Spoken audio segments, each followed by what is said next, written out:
higher value of osmotic pressure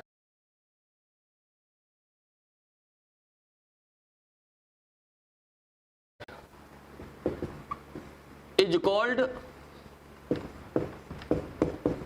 hypertonic solution, और जिसका osmotic pressure कम है उसको हाइपोटोनिक सॉल्यूशन।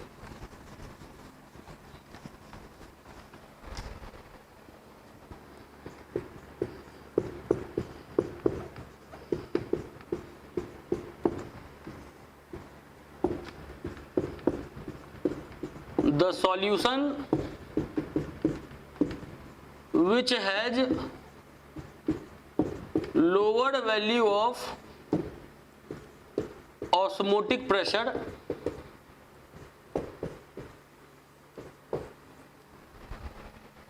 is called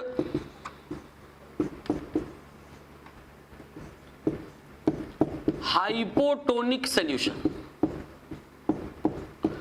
छोटा छोटा सब ये डेफिनेशन है, ये सारा डेफिनेशन इंपॉर्टेंट है, इसको भी पहले नोट कर लीजिए। अब दो टर्म और हम लोग को समझना है, एक समझना है इंडो ऑस्मोसिस, एक समझना है एक्सो ऑस्मोसिस।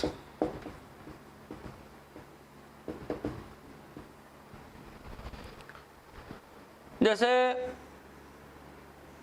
अगर मान लीजिए कि सॉल्वेंट है, पानी है, और पानी में अगर किशमिश रख दें, रेजिन, तो इसका जो मेम्ब्रेन है ये वाटर को अलाउ करेगा अंदर आने के लिए और ये स्वेल कर जाएगा। इसको बोलते हैं इंडो ऑस्मोसिस। इसमें लिखेंगे व्हेन मेम्ब्रेन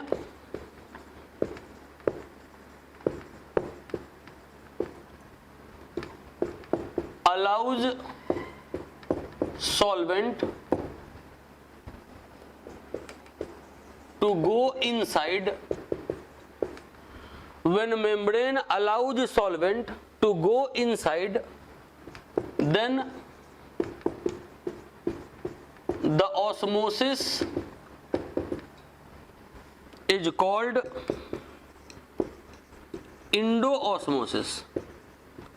ऐसा इसलिए हुआ क्योंकि ये सॉल्वेंट था और किशमिश के अंदर का जो पोर्शन है वो हाईली कंसंट्रेटेड सॉल्यूशन है, तो सॉल्वेंट सॉल्यूशन के अंदर चला गया, ऑस्मोसिस हुआ जिसमें मेम्ब्रेन सॉल्वेंट को अंदर आने दिया, तो इसको बोलेंगे इंडोऑस्मोसिस। अगर यही मान लीजिए कि किशमिश नहीं लेके अगर हम लोग अंगूर लिए होते,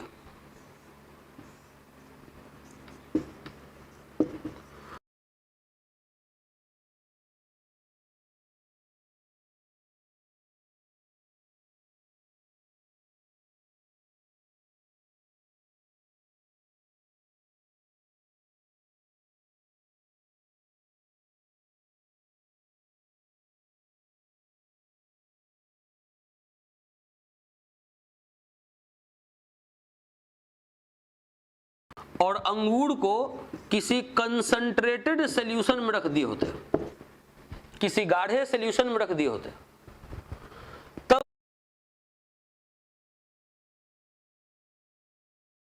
अंगूर के अंदर का लिक्विड बाहर निकल जाता, क्योंकि इसमें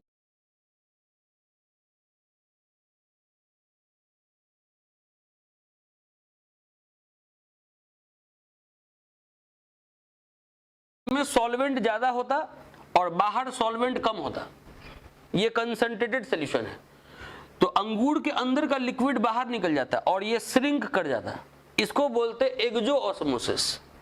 लिख रहे हैं इसमें when membrane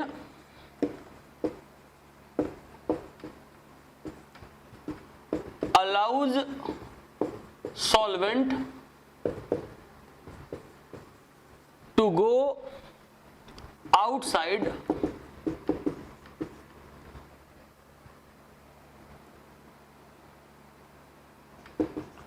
in a solution, then the osmosis is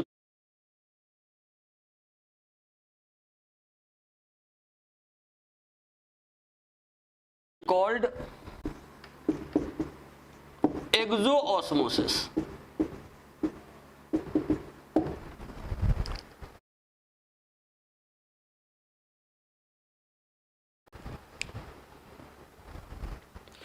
ये हम लोग दो टर्म देखे, एक देखे इंडो ऑस्मोसिस और एक देखे एक्सो ऑस्मोसिस।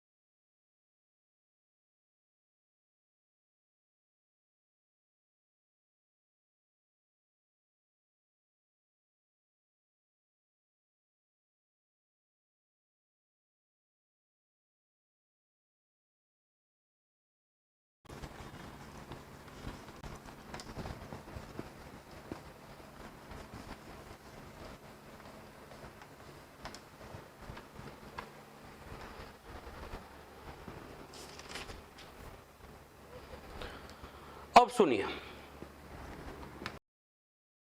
ऑस्मोटिक प्रेशर का फॉर्मूला हम लोग पढ़े हैं, pi is equals to c into r into t. इस फॉर्मूले में ये जो सी है कंसंट्रेशन। कंसंट्रेशन में भी मोलर कंसंट्रेशन, मोलर कंसंट्रेशन मतलब मोलारिटी। तो ये फॉर्मूले को अगर आप स्प्लिट करें और तोड़ के लिखें तो मोलारिटी का फॉर्मूला लिख सकते हैं mass of solute by formula mass of solute into 1000 by volume of solution in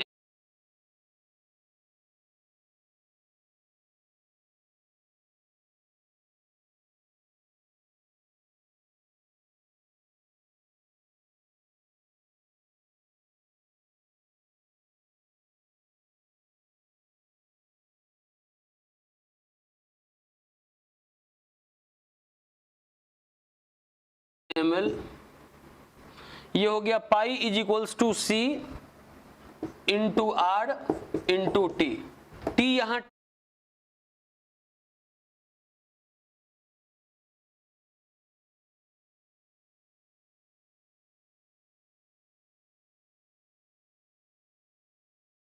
temperature है। ये ऑस्मोटिक प्रेशर का फॉर्मूला हो गया।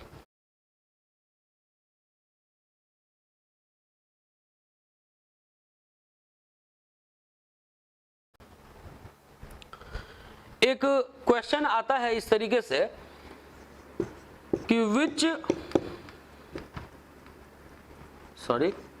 Out of all colligative properties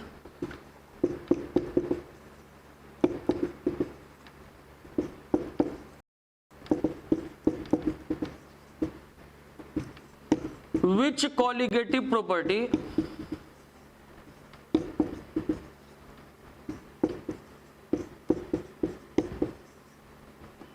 is best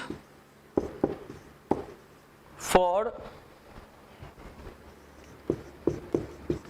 determining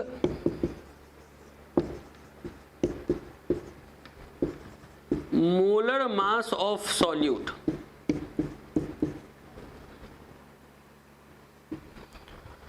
जैसे 4 कॉलिगेटिव प्रॉपर्टी है, उसमें से कौन कॉलिगेटिव प्रॉपर्टी सबसे बढ़िया है मोलर मास ऑफ सॉल्यूट को कैलकुलेट करने के लिए।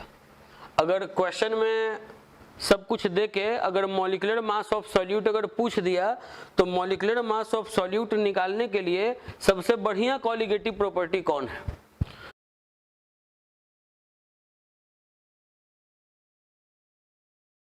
तो सबसे बढ़िया कॉलिगेटिव प्रॉपर्टी ऑस्मोटिक प्रेशर है।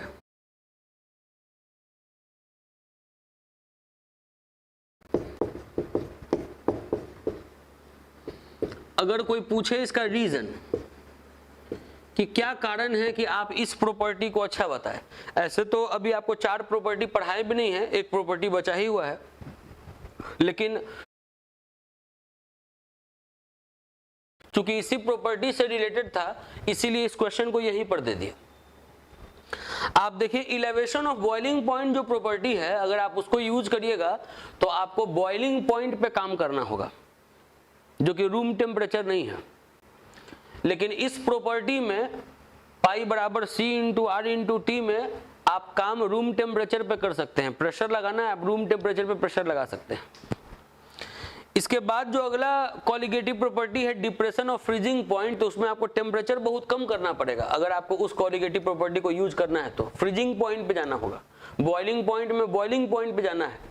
ये relative lowering of vapour pressure में भी वेपर प्रेशर को बढ़ाने के लिए आपको टेम्परेचर बढ़ाना है, लेकिन यहाँ पे कोई टेम्परेचर का कोई ऐसा कोई यूज नहीं है, आप रूम टेम्परेचर पे ये काम कर सकते हैं।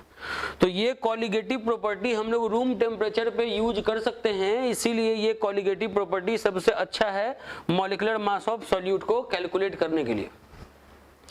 तो रीजन में पहला लिख रहे हैं, it can be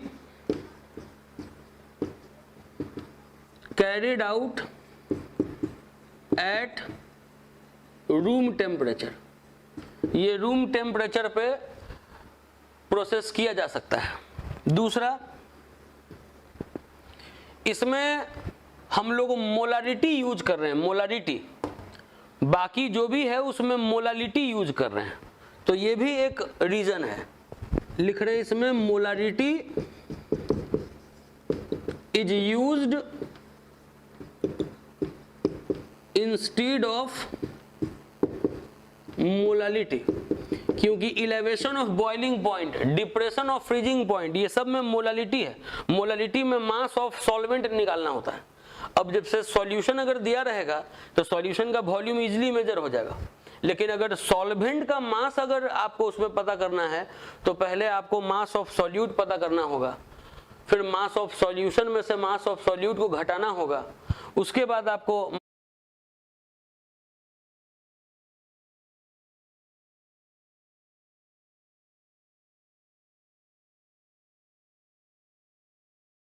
mass of solvent निकालना पड़ेगा। तो वो थोड़ा डिफिकल्ट है, सॉल्यूशन है तो सीधे उसका वॉल्यूम मेजर कर लेना ज्यादा आसान है। तो molarity is used instead of molality, ये एक अच्छा बात है। और दूसरा कि ये रूम टेम्परेचर पे है, ये अच्छा बात है। इसी कारण से सारे कॉलिगेटिव प्रॉपर्टीज में ये कॉलिगेटिव प्रॉपर्टी बेहतर है मॉलिक्यूलर मास ऑफ सॉल्यूट को कैलकुलेट करने के लिए। ये एक नंबर या 2 नंबर में एग्जाम में आता है, इंपॉर्टेंट क्वेश्चन है, इसको नोट कर